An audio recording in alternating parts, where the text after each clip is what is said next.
Hi guys, it's Deanna. Welcome back to my channel.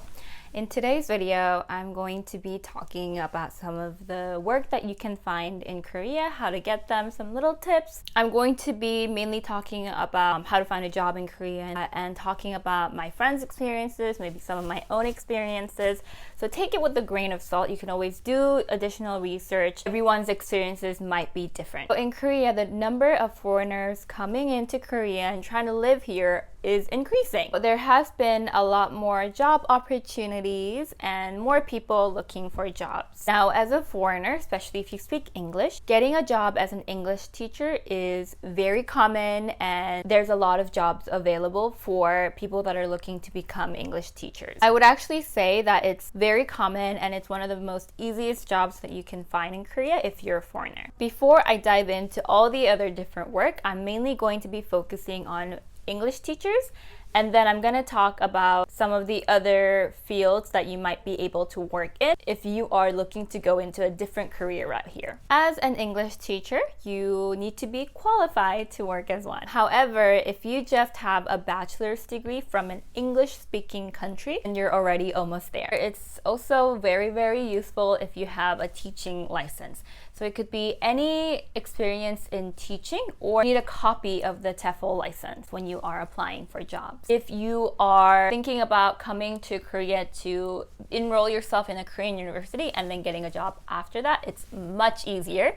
There's a lot more opportunities in Korean universities, and when recruiters look at your resume and they see that you went to a Korean university, it's always a major plus because they would know that you're quite familiar with the language and culture already. However, if you are looking to land a job first from wherever you are and then come to Korea, I feel like that is the most recommended instead of getting a visa and then coming here and then looking for jobs, because you might find that it's quite difficult.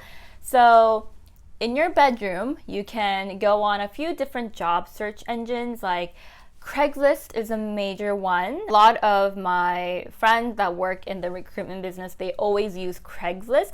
It can be a hit or miss because you never know what kind of sketchy stuff is out there, but obviously do your own research. Make sure you schedule a lot of meetings with them and make sure that you keep checking up on them. If you have any questions, ask them. But there's a lot of recruiting companies that use Craigslist, so it is legit. Or they use Dave's ESL. I got a couple questions on Instagram about the website, and I feel like it's a very hit or miss, the same thing. It's obviously quite hard to make sure that everything is legitimate, because I did hear that there's a couple of scams on there as well. But Dave's ESL is also a great platform because I think for recruiters, we have to pay an extra to be using the platform. So we mainly use Craigslist because it's free and we get a lot of great connections. But for the ones that use Dave's ESL, know that recruiters have to pay an amount as well. So it could be a little bit more safe than just using Craigslist. But I recommend just going on Craigslist first. If you don't find anything, then you can look into different websites. On Facebook as well, if you look at Facebook groups such as expats in Korea and things like that. I had to be a part of many Facebook groups for expats specifically in Korea when I worked at the previous company, because I needed to see what everyone was struggling with, what I could help them with, and just kind of see what foreigners think about living in Korea. It's a very nice community, I found. If you have any questions, you can post on Facebook and then they're more than willing to help you because everyone's kind of in the same boat. And there's so many information available also on Facebook, so I highly suggest being a part of those groups as well if you're looking for more information. Okay, so you have your credentials, you graduated from a 4-year university, you have some teaching experience, and you have the license.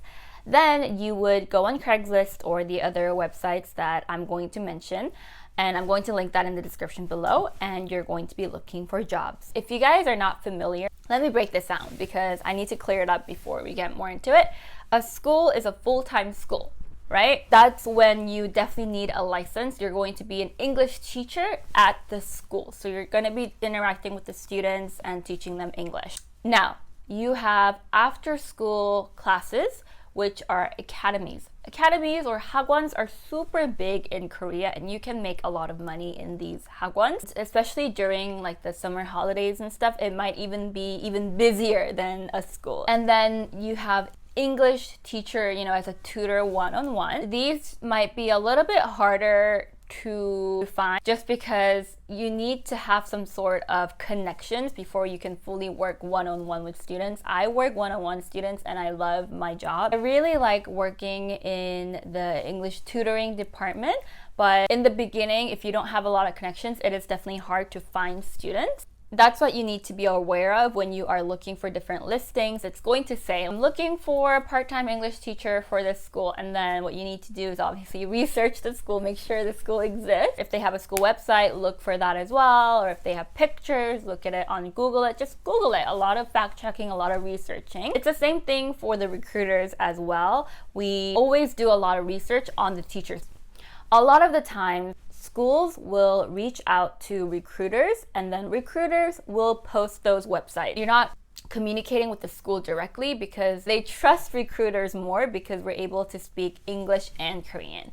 For schools, mainly they would just focus in Korean. They don't really know all the visa and stuff like that, so they just put their trust into a recruiter. So you're most likely going to be communicating directly with the recruiter. Once you start applying to different schools that you feel is a great fit for you, they are going to reach out to you and schedule an interview. So it's usually a Skype or Zoom interview, like a face-to-face virtually. So they're gonna send you a link, you just do your interview. One major tip, I feel like this is very common knowledge, but you'll be surprised, is you need to look professional, okay? This is a teaching job. It's not like you're just going to be in your bedroom all the time. The recruiters are looking for people that are professional and people that present themselves as a teacher. I've heard a lot of stories about college students signing up for these English teaching jobs, not really thinking anything of it. They get the interview, they're in their shorts and a tank top and they're just not prepared. They would ask them, so what are you looking to do in Korea? And they're like, oh, I'm looking to have fun. Okay, it's great that you can have fun, but remember that this is a job interview. You need to take it seriously if you want to land the job. And especially because it's a teaching job, you're going to be interacting with a lot of students, maybe some parents as well. So they're looking for people that are professional and they carry themselves in that manner. So dress professionally. It doesn't have to be a whole suit or anything, but just, a blouse or button-up shirt. It's only going to be the top half of you that's being shown anyway, so just try to look as professional as you can. Have a sort of an idea of what you want to talk about. It's not going to be super in-depth and they're not going to ask you all these hard questions. It's just mostly what are you looking forward to? Why do you want to come? Why do you want to teach in Korea? And asking about your credentials, your background. So just be prepared for those interviews.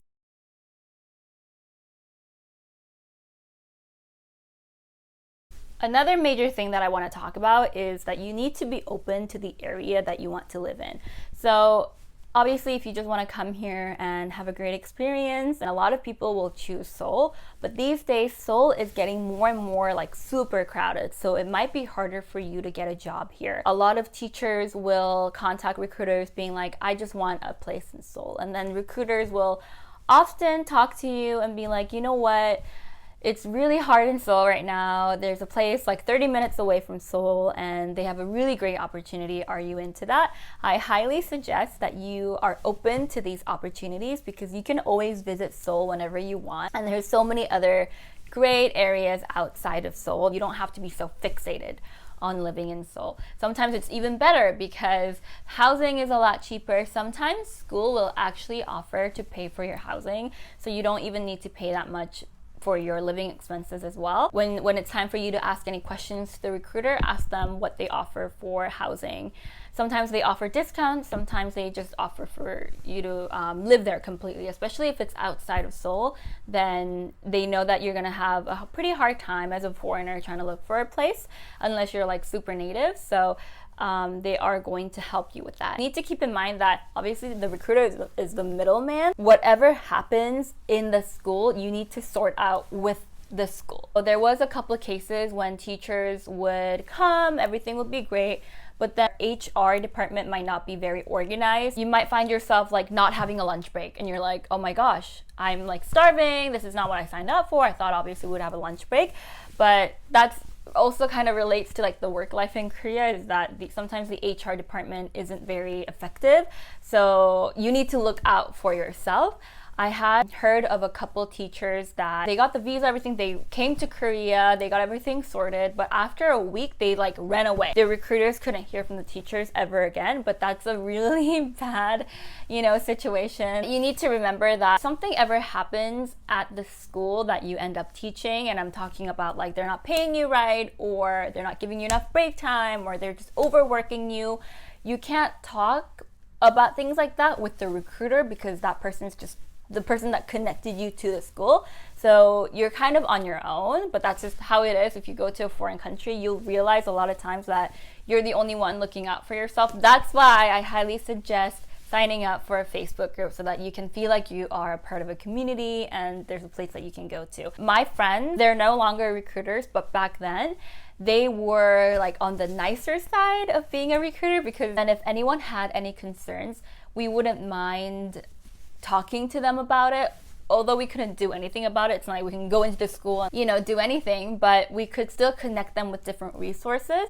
But a lot of these recruiters are like middle-aged men, so sometimes you might feel like they're not very caring, like they're just trying to recruit their students and teachers, and then they're like, okay, I'm done, I'm out. And any other emotional stress or anything like that isn't really in their job description. Now, if you are not quite sure what you want to work as in Korea, you can always get an F-series visa, and this just helps you open up doors and try to find new jobs that are not specific to English teaching. But the thing is, it's really, really difficult for foreigners to get this visa. You either need to like marry a Korean, or you need to have had your job for a couple months or years. And like I mentioned before, graduating from a Korean university and then looking for a job here is the most easy, I would say, just because immigration is a little bit more flexible with you getting a job outside of what you studied. Once you live here and go to university here, you'll be familiar with the culture, and there's going to be more job opportunities that you can find through the university. When you are looking for different jobs online, like Saramin or Craigslist or other job sites like LinkedIn, you want to specifically look for a job that is for foreigners. Even for me as a Korean, when I'm researching different jobs here, I know that compared to a Korean, I might not have the best experiences because I didn't go to a Korean university. I didn't have all these experiences in different companies. So what I do is I specifically look for jobs that are looking for English speakers. It just helps me a lot in finding the right job for me. Same for the company as well. If they know that I can speak English, then I am someone that they're looking for. So maybe if I don't have all the right experiences, that's a major plus for them. Look for jobs that are specifically hiring foreigners. There's a lot in marketing department. I worked in marketing, so that's what I'm familiar with, but I'm sure that with other departments as well, you can always find jobs that are specific to foreigners. As for how much Korean you'll be speaking here, if you are looking for a job, like I said, that are specifically hiring foreigners, they are not going to expect you to speak Korean. If anything, they're looking for people that are fluent in speaking other languages than Korean, like English or Spanish or Chinese. But it will help you so much to know simple Korean. Knowing how to read, you can pick up reading Korean in a couple weeks, couple of days, depending on how much of a fast learner you are. And learning how to speak simple phrases will help you out a lot, not just in your work, but also in your daily life. So I highly suggest that you learn Korean while you can. Now, I'm going to give you a couple different links where you can look for a job. So the very first one is Craigslist. I always recommend Craigslist because surprisingly there's some really good jobs on there. They're not really looking for like super like highly experienced individuals, so it might be a little bit less intimidating when you're looking to apply for different jobs. Also, all the advertisements are in English, so you don't have to worry about not really understanding Korean, and you can filter the keyword by what field that you want to look for. So there's like teaching, marketing, modeling, sometimes even modeling. The next website is People and Job. This is a great website that is recommended by so many foreigners. It might look a little crazy and overwhelming at first, but so many foreigners have reported to find a really great job here. So I highly recommend that one as well. A website that I like to use is Haramin. Unfortunately, all the listings are in Korean, so you might need like a Google translator or something, but if you have learned how to speak Korean and you're quite comfortable with the language, you can also find really great opportunities here because this is a very professional website, and also in their job description. And just remember that it's probably temporary, like you're probably going to be signing up for the job for a year or maybe even less. So try not to stress yourself out too much. Think of everything as a great learning experience. Another reason why I highly suggest that you don't lash out on the recruiters if ever you don't like the school that you're teaching in, or if you don't like your job anymore, is because let's say that you don't like your school and you are getting mad at the recruiter.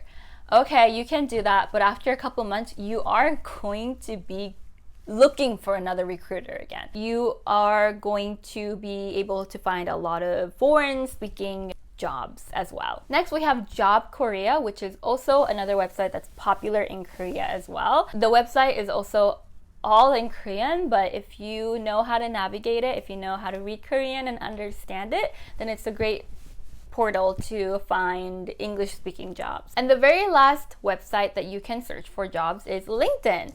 Surprisingly, LinkedIn has all the big companies that have started their branches in Korea and are looking for employees. So they might post on other websites as well, but it's a great place to find a job in a company that you are already familiar with. Like these global companies, most times their business etiquettes will be similar to the ones of the country that the company is from, without following like the Korean business etiquette. So it might be a lot easier for you to be able to adjust to the work culture. Okay guys, that actually wraps up my video for today. Hope you guys found this useful. Let me know if you have any other questions down below. And make sure that you watch my older videos about the work culture in Korea so that you can be a little bit more familiar with that as well. I really hope you guys find my Korea videos helpful, and don't forget to leave a like and subscribe to my channel for more videos, and follow me on Instagram at Sienna Hong. I'm able to answer